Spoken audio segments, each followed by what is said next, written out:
तो journal entries अगर हम पास करेंगे तो उसके साथ specially for the chapter death आपकी जो वर्किंग्स है वो बहुत रेलेवेंट है।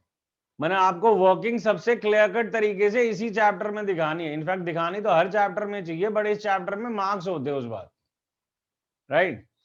तो आपकी जो जर्नल की पोजीशन है वो तो जो है सो है, इसके साथ आपके पास वर्किंग का एरिया भी स्पेसिफिकली पहले से क्रिएटेड होना चाहिए कि आपको पता होना चाहिए कि आपको वर्किंग्स करनी है, और हर वो टॉपिक जिसमें थोड़ी भी वर्किंग्स है वो आपको यहाँ दिखानी है।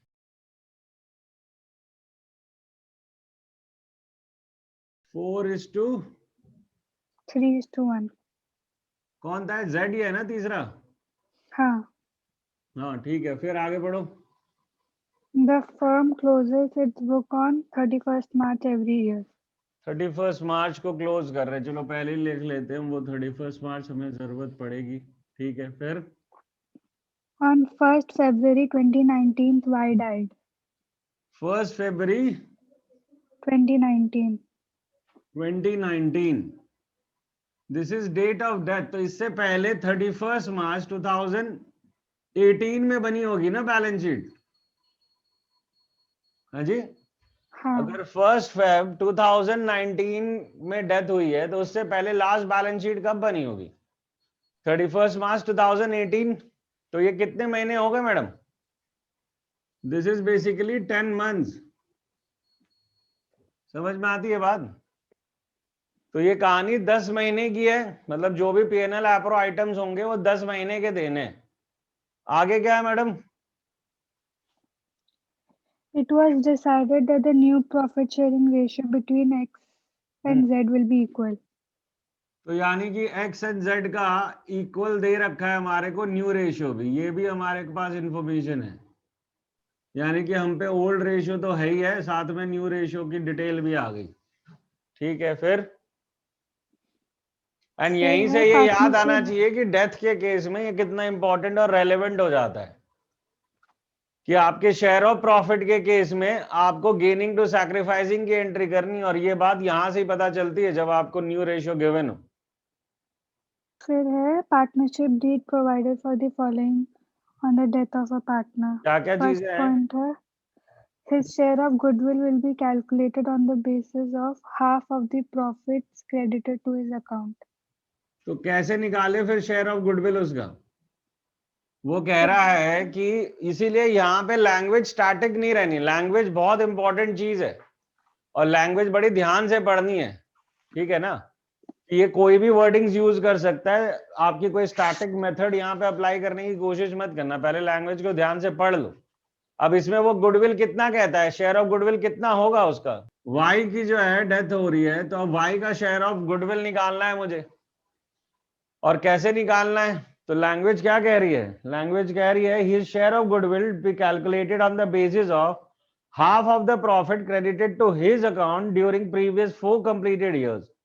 So that is the language, that is his share of goodwill be calculated on the basis of half of the profit credited to his account. उसके अकाउंट में जितना 4 साल में प्रॉफिट पहुंचा है उसका आधा उसको हमारे को देना है। तो बताओ प्रॉफिट क्या क्या है, बोलो मैडम। 14-15 का 1,50,000. 1,50,000, 1,50,000. 1,50,000, 1,00,000. सब प्रॉफिट ही है, लॉस तो कोई नहीं है ना। नहीं. इंटू हाफ करना है, इंटू क्या शेयर है इसका? 3/8, ये इसका शेयर ऑफ प्रॉफिट निकलेगा। So that is basically 4 lakh का half 2 lakh, 2 lakh by 8 is how much? 25 into 3, 75,000 इसका शेयर ऑफ गुडविल हो गया। जर्नल एंट्री क्या होगी मैडम? गेनिंग रेशियो पहले नहीं निकाल लेना चाहिए तुम्हें। So gaining ratio is basically for x is half minus 4/8. तो इसका तो कोई गेन ही नहीं है मैडम, ये तो 0 पे आ रहा है। समझ रही है मैडम? y का तो कोई ना गेन है ना सैक्रिफाइस है, वो तो न्यूट्रल है। और z की जहां तक बात करें 8 है, सो 8 दैट इज बेसिकली 4 माइनस 3/8। जितना वो छोड़ के गया उतना ही इसका गेन होना चाहिए था, जो कि दिख रहा है। तो अकेला z ही तो गेन कर रहा है, तो ये डिटरमाइन किए बिना हम कैसे आगे बढ़ सकते हैं मैडम? प्रोसेस को समझो ना, कि आप एक एंट्री पास करना चाहते हो गेनिंग टू सैक्रिफाइसिंग, और ना आपके पास गेन है ना सैक्रिफाइस, तो क्या खेलोगे? तो अब क्या एंट्री है मैडम? Z to Y. तो Z's capital account debit to Y's capital account, है ना? And amount is how much? 75,000. 75,000। ठीक है मैडम। भाई युवराज सिंह, अगला क्या है?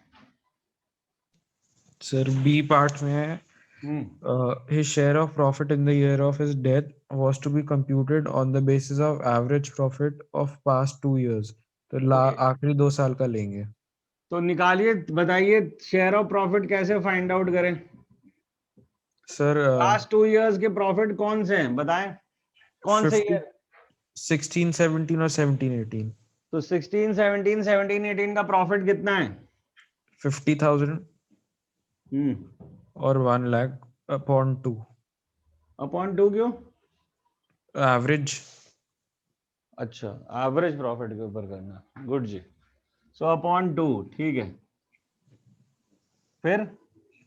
फिर इसके बाद जो उसका शेयर है वाई का, वो होगा 3:8। 3/8। तो निकाल दो कितना हुआ। सर ये तो थोड़ी कमजोर है सर मेरी मैथ। तो इसके आगे वाले भी कमजोर है ना, जो मैं अवॉइड करवा रहा हूँ वो तो अवॉइड भी कर रहा है। इंटू 10/12 कौन करवाएगा? वो अच्छा, हाँ।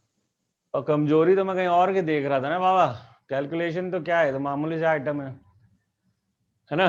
तो वैसे भी जिंदगी में खुद कब किया था। तो ये आ गया 23,438।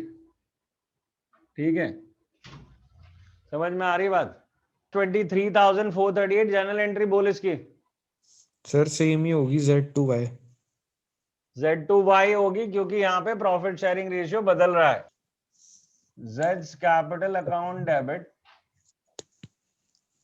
To Y's capital account, and that is 23,458।